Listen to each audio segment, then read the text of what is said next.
लुधियाना में 20 और 21 मार्च को पंजाब एग्रीकल्चर यूनिवर्सिटी में 2 दिवसीय किसान मेला आयोजित होगा। इस मेले में पंजाब के मुख्यमंत्री भगवंत सिंह मान बतौर मुख्य अतिथि के तौर पर शामिल होंगे और कई किसानों को सम्मानित करेंगे। बताया जा रहा है कि इस बार चावल की नई वैरायटी भी लॉन्च की जाएगी और 2 किसानों को मुख्यमंत्री अवार्ड से नवाजा जाएगा।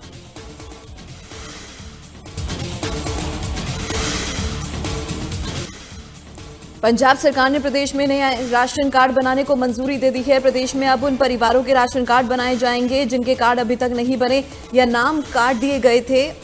श्री फतेहगढ़ साहिब के विधायक रुपिंदर सिंह हैप्पी ने बताया कि सीएम भगवंत सिंह मान और उनकी सरकार ने पिछले 4 वर्षों में किए गए सभी वादों को पूरा किया है। उन्होंने कहा कि पिछली सरकारों में राशन कार्ड पर पार्टी का स्टिकर या फिर मोहर लगाने की परंपरा थी, लेकिन अब सभी योग्य परिवारों के राशन कार्ड बनाए जाएंगे।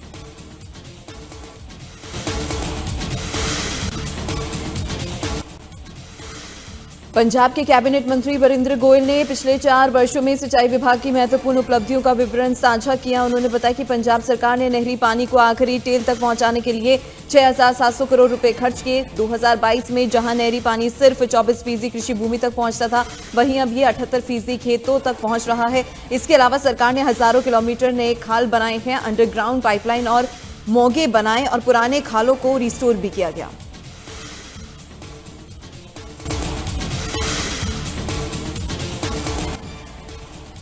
पटियाला के पंचायत भवन में कैबिनेट मंत्री डॉक्टर बलबीर सिंह ने विकास कार्यों के लिए चेक वितरित किए। इस दौरान उन्होंने बताया कि पंजाब सरकार की ओर से पटियाला जिले के विकास के लिए करीब 77 करोड़ रुपए का बजट जारी किया गया है। इस राशि का उपयोग स्कूलों और सड़कों की मरम्मत समेत लोगों की बुनियादी जरूरतों को पूरा करने में लगाया जाएगा। साथ ही कैबिनेट मंत्री ने कहा कि दूर दराज के गाँव को जोड़ने के लिए लोकल बस सेवा शुरू की जाएगी, जिससे लोगों को आने जाने में सुविधा मिलेगी।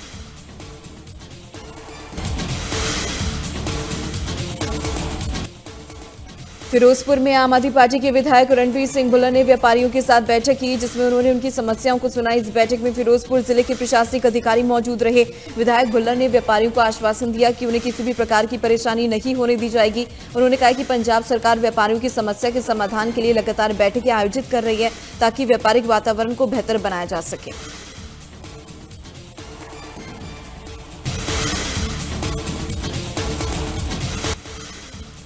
पंजाब में युद्ध नशे के विरुद्ध मुहिम पार्ट 2 के तहत नशा तस्करों के खिलाफ लगातार कार्रवाई जारी है। इसी कड़ी में श्री मुक्ता साहिब के आदर्श नगर में नशा तस्कर की अवैध संपत्ति पर बुलडोजर चलाया गया। पुलिस अधिकारी ने बताया कि आरोपी के खिलाफ एनडीपीएस एक्ट के तहत मामला दर्ज किया है और आरोपी ने नशा बेचकर अवैध संपत्ति बनाई है। आरोपी के खिलाफ कानूनी कार्रवाई के तहत संपत्ति को डिमोलिश किया गया है ताकि नशे की दुनिया में किसी को बढ़ावा न मिले।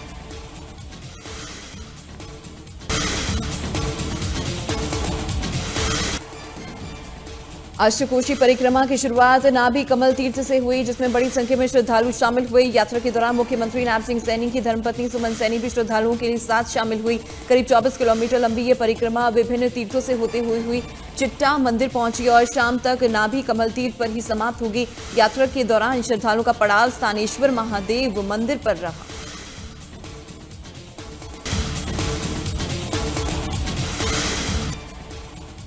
हरियाणा के राज्यपाल प्रोफेसर असीम कुमार घोष ने कुरुक्षेत्र के देवी कूप भद्रकाली मंदिर में विधिवत पूजा अर्चना की। इस दौरान राज्यपाल ने प्रदेशवासियों को चैत्री नवरात्रि और हिंदू नववर्ष की शुभकामनाएं दी। इसके बाद राज्यपाल प्रोफेसर असीम कुमार घोष ने कहा कि हम सभी सनातन संस्कृति से जुड़े हुए हैं, सभी लोगों को अपने धर्म के प्रति सजग रहना चाहिए। प्रधानमंत्री नरेंद्र मोदी ने देश में श्री राम मंदिर की स्थापना की, जिसे पूरे देश ने त्योहार की तरह मनाया है।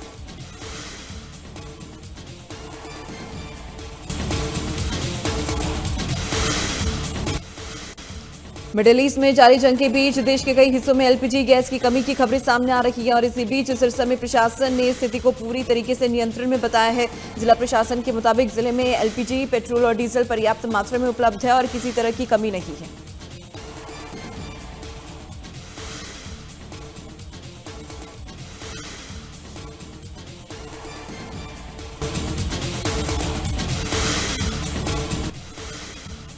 पलवल अनाज मंडी में गेहूं और सरसों की खरीद को लेकर मार्केट कमेटी ने व्यापक तैयारियां पूरी कर ली है। चेयरमैन ने बताया कि रबी सीजन 2026 से 27 के लिए गेहूं का एमएसपी 2,585 रुपए प्रति क्विंटल और सरसों का 6,200 रुपए तय किया गया है। सरसों की खरीद 28 मार्च से और गेहूं की खरीद 1 अप्रैल से शुरू होगी।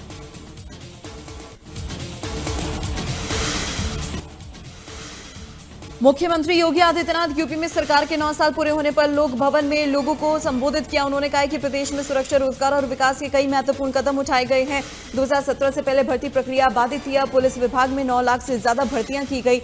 युवाओं, किसानों और व्यापारियों की सुरक्षा सुनिश्चित की गई। बेटी और महिलाओं का संरक्षण बढ़ाया गया।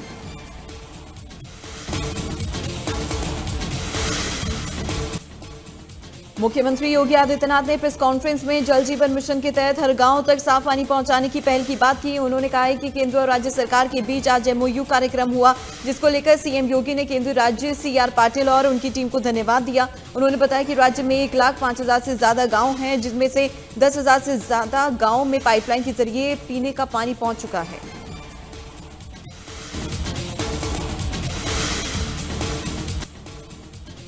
उत्तर प्रदेश के सीएम योगी आदित्यनाथ ने कर्नाटक के उच्चायुक्त क्रिस्टोफर कूटर से शिष्टाचार भेंट की। इस दौरान दोनों नेताओं ने उत्तर प्रदेश में निवेश, प्रौद्योगिकी और विभिन्न सहयोगी क्षेत्र में आपसी सहयोग को मजबूत करने पर चर्चा की।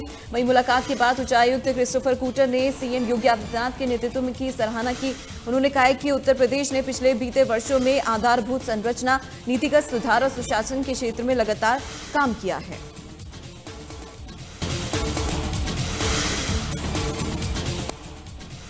बुलंदशहर में कपड़े के गोदाम में शॉर्ट सर्किट से आग लग गई। आग लगने के बाद पूरा गोदाम बुरी तरीके से जलकर राख हो गया। स्थानीय लोगों ने आग की सूचना दमकल विभाग को दी। इसके बाद दमकल ने मौके पर पहुंचकर आग को बुझा दिया।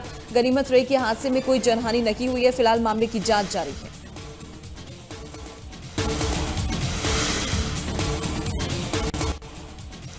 21 मार्च को हल्द्वानी में रक्षा मंत्री राजनाथ सिंह एक विशाल जनसभा को संबोधित करेंगे। ये कार्यक्रम सरकार के 4 साल के कार्यकाल पूरा होने के मौके पर किया जा रहा है। कुमाऊं कमिश्नर दीपक रावत के नेतृत्व में नैनीताल जिला प्रशासन ने तैयारियां शुरू कर दी। इस दौरान सरकार की ओर से 4 साल में किए गए विकास कार्यों की प्रदर्शनी, करोड़ों की योजनाओं के लोकार्पण और शिलान्यास भी होंगे। बीजेपी संगठन ने भी कार्यक्रम में बड़ी संख्या में लोगों को जुटाने के लिए तैयारी शुरू कर दी है।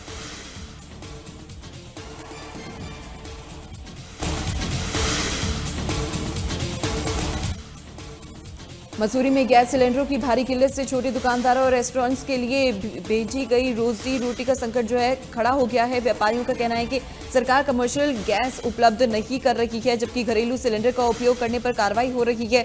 घरेलू उपभोक्ताओं को गैस सिलेंडर की उपलब्धता में मुश्किलें आ रही हैं और ऑनलाइन बुकिंग नंबर काम नहीं कर रहे।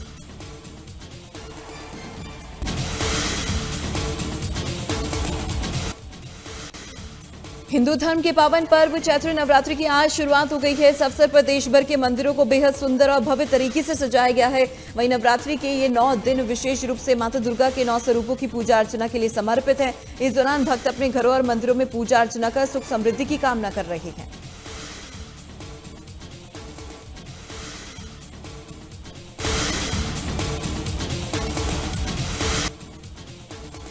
चैत्र नवरात्रि के पहले दिन दिल्ली के झंडेवाला मंदिर में भक्तों की भारी भीड़ देखने को मिली है। पहले नवरात्र पर होने वाली आरती को लेकर लोग सुबह 4 बजे से ही मंदिरों की लाइन में लगे हैं। झंडेवाला मंदिर में पहले नवरात्र पर पूजा अर्चना के साथ माता की भव्य आरती की गई। पूजा अर्चना के दौरान भारी संख्या में भक्त मौजूद रहे। पहले नवरात्र पर भक्त लगातार मंदिरों में दर्शन करने पहुंच रहे हैं।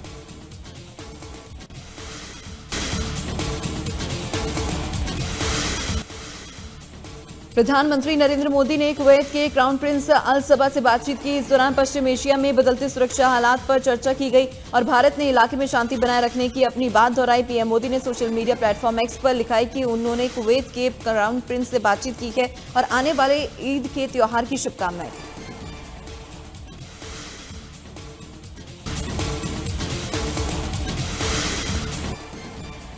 जम्मू में हुई बलबीर सिंह हत्याकांड मामले में पुलिस ने बड़ी कार्रवाई की। पुलिस ने वारदात में शामिल दोनों आरोपियों को गिरफ्तार कर लिया। मामले की जानकारी देते हुए जम्मू एसएसपी जोगिंदर सिंह ने बताया कि हत्या के पीछे मुख्य कारण प्रॉपर्टी विवाद था।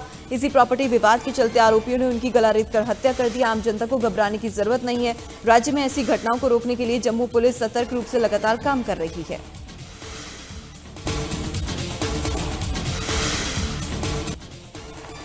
मिडिल ईस्ट में तनाव को लेकर ईरान के सर्वोच्च नेता मुज्तबा खामेनी के एक बार फिर बड़ा बयान दिया है। उन्होंने अमेरिका इजराइल के हमले में सुरक्षा प्रमुख अली लारिजानी की हत्या का बदला लेने की कसम खाई है। उन्होंने देश को भरोसा दिलाया है कि उन्हें इंसाफ जरूर मिलेगा। साथ ही मुज्तबा ने चेतावनी दी है कि हर खून की एक कीमत होती है जिसे अमेरिका और इजराइल को चुकानी पड़ेगी। साथ ही उन्होंने कहा कि आतंक के ऐसे काम सिर्फ दुश्मनों की दुश्मनी को दिखाते हैं और इस्लामी राष्ट्र के इरादे को और मजबूत करेंगे।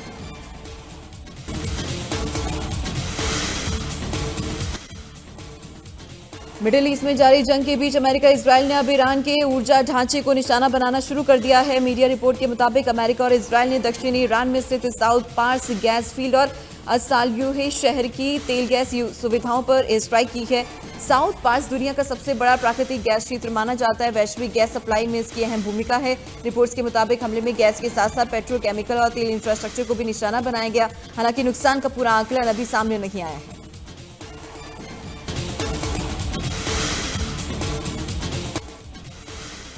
इजरायल की एयर स्ट्राइक में ईरान के इंटेलिजेंस मंत्री इस्माइल खातिब की मौत हो गई है। इसकी आधिकारिक पुष्टि ईरान के राष्ट्रपति मसूद पज़ेश्कियान ने की है। उन्होंने इसे कायराना हरकत बताया है।